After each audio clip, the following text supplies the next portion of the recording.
Good afternoon. My name is Vanessa Leroy. I am the Community Enhancement and Sustainable Development Department Director. Today, you are here to view the presentation for the Certificate of Use program that the city is considering.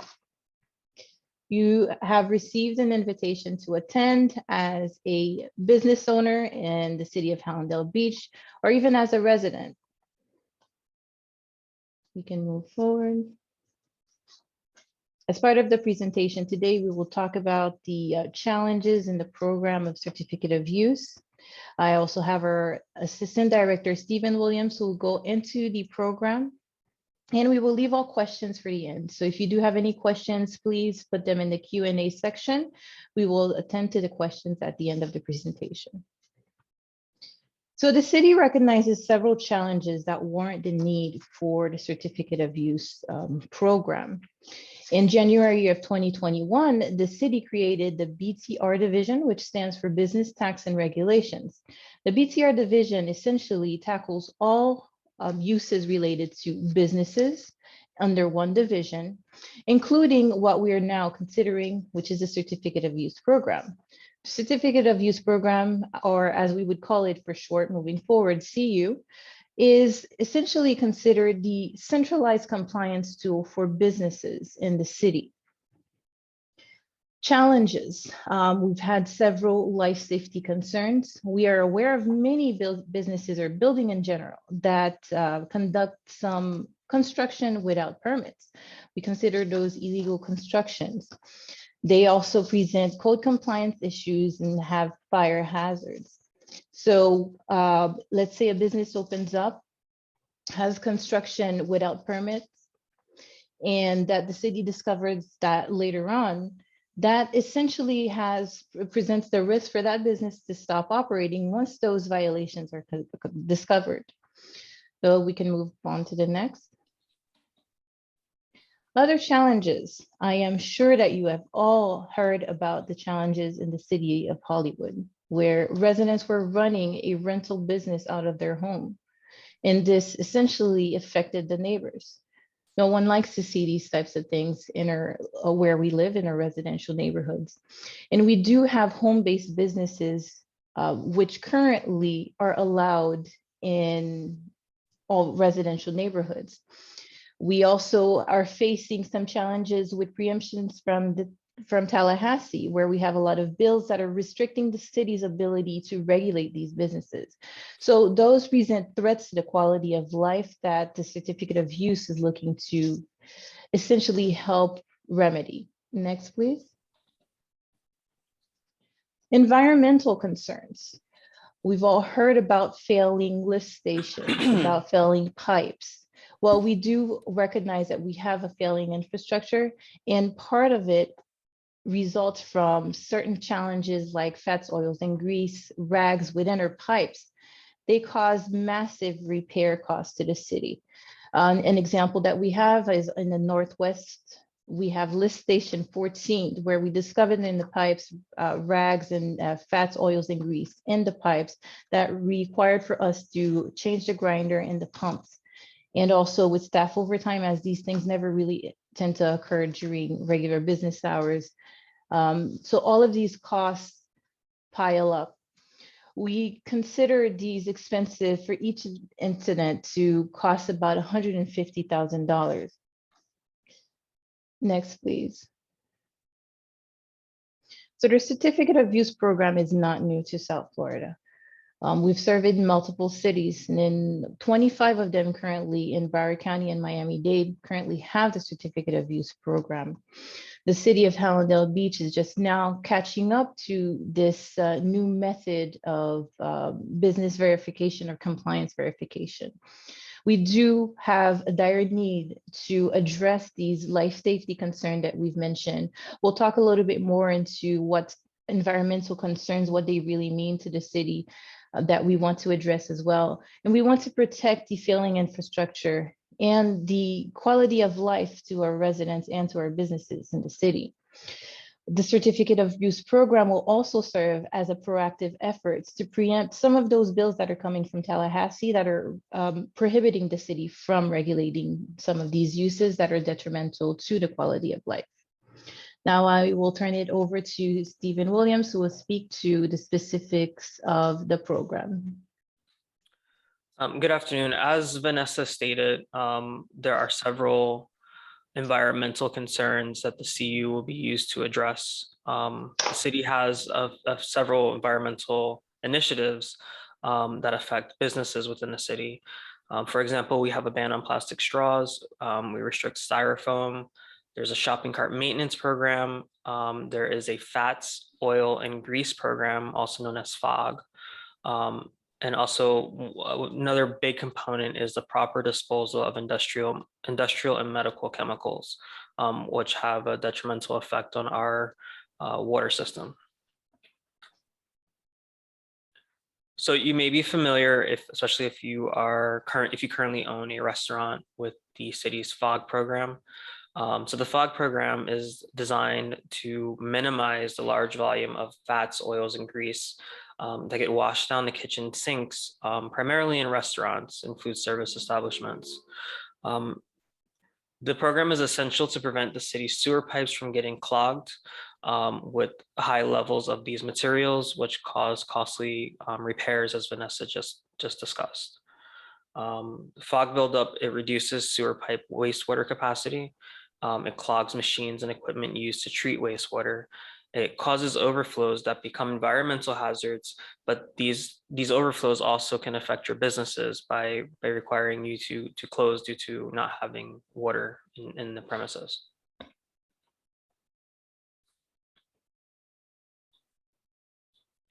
So as far as the certificate of use program as it is currently proposed, it will primarily serve as a verification that the proposed business is permitted.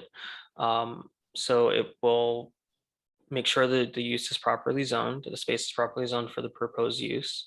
We will also verify that the space has the appropriate building certificate of occupancy, which is a different type of approval based on the Florida Building Code.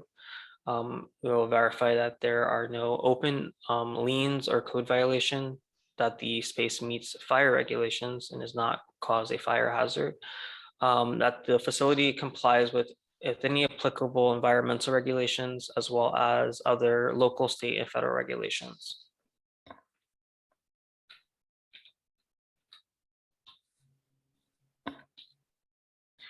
The CU program, as proposed, does involve five steps. The application process, we estimate that a new business would be able to open their doors within 8 days, based on the process as we've outlined it. So we will go into detail into each step of the process. So the first step one, is the application. So the CU application will be accepted online.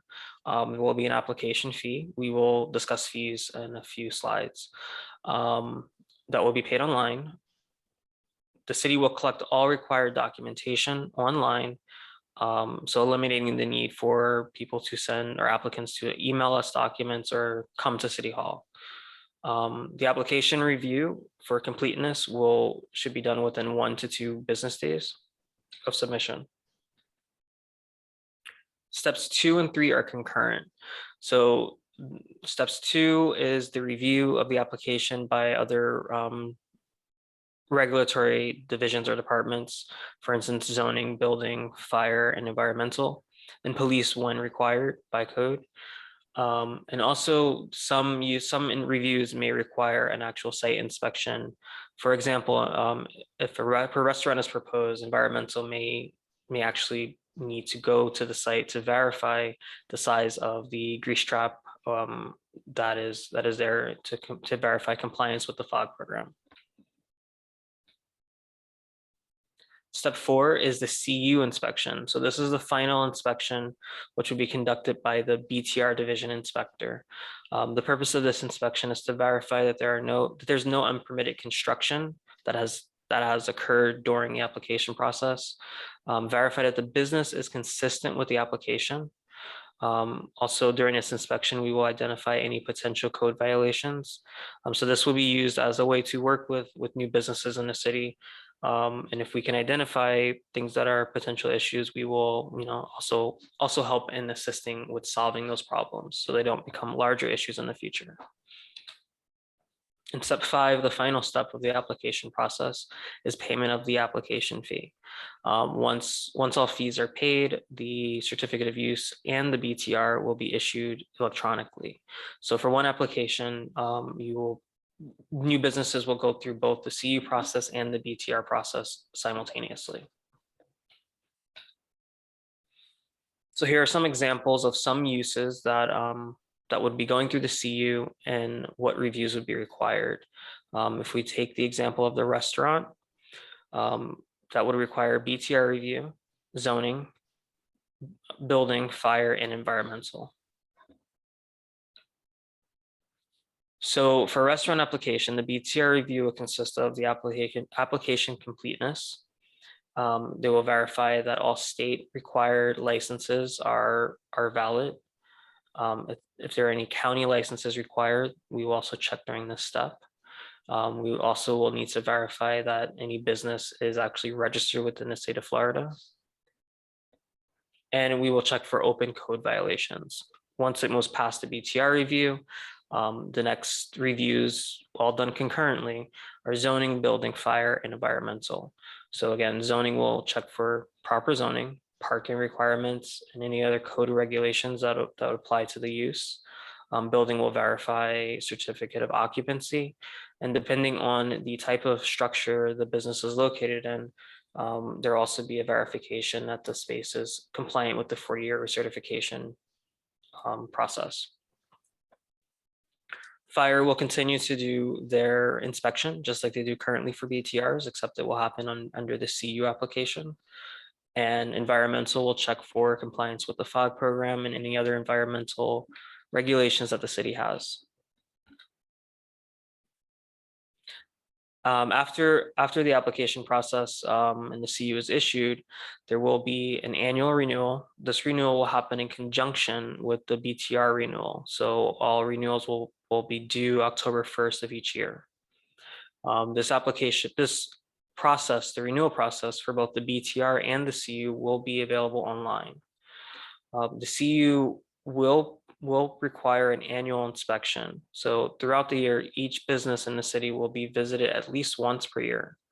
The purpose of this visit or this annual inspection is to identify any potential code issues that may have developed throughout the year after the initial inspection, any potential unpermitted construction, businesses that may have expanded over the year and may now be operating outside of their initial approval, which actually does happen a lot. A lot of business owners don't realize that changes to the business may also change regulatory requirements that are imposed on the business. So we will use this opportunity to make sure that process for modification is done sooner rather than later, and not as a result of a code complaint. We will also check for potential environmental hazards or violations. So for existing businesses in the city that currently have a valid BTR, the CU, once adopted, those businesses will essentially have a CU. However, we will still need to collect an application from existing businesses to make sure that all the information we have for these businesses is updated in our system. The application fee will be waived. However, the CU fee will still be required, and we will discuss fees shortly. Once adopted for new businesses, this process will replace the BTR application. So a new business will apply for the CU, and at the end of the process, they will walk away with a BTR and a CU ready to operate their business. So the program applicability. A CU will be required for all commercial businesses within the city. This includes office uses, retail uses, restaurants, commercial properties containing multiple tenants, multifamily apartment buildings, individual rental units as well, vacation rentals, and home-based businesses. There are a few exemptions from the CU process. Condominiums will be exempt. However, they are still required to register through the city's Transparency Act. A CU will be required for individual units that are rented either on a long-term basis or as a vacation rental. Professions are exempt. For example, a doctor working in a doctor's office, individual professionals are required to have separate BTRs. However, that professional will not have to apply for a CU, provided that the actual doctor's office, the facility, has a valid certificate of use. And also mobile businesses. So any business that does not have a physical location within the city of Hallandale Beach will not be required to have a CU. So fees. As proposed, the fee structure for the certificate of use program is that there will be an application fee of $60, which is non-refundable. This will only apply to new applications. And as previously stated, this fee will not apply to existing businesses within a city that hold valid BTRs. The CU fee, which will be an annual fee, will depend on the use and will range from $75 to $200. And all of these fees are subject to change pending approval by the City Commission during the adoption process. So as Vanessa stated in her introduction, we did do a survey to see how this program that we are proposing compares to other certificate of use programs throughout the local area. So we surveyed 32 cities within Broward and Dade County. Of those 32, 25 had a CU program. And 11 of those 32 cities required an annual renewal, similar to our program that we are proposing. So as far as fees are concerned, the fee that we are proposing is comparable to other fees from nearby jurisdictions. If you notice, Miami Gardens is an outlier because they have a very structured fee schedule based on the proposed use. Their cap is $792 per year. That is an annual fee.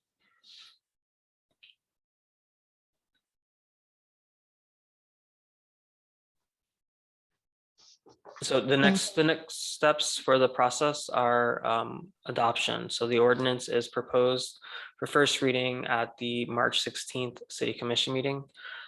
If approved on first reading, the second reading will be April 6th.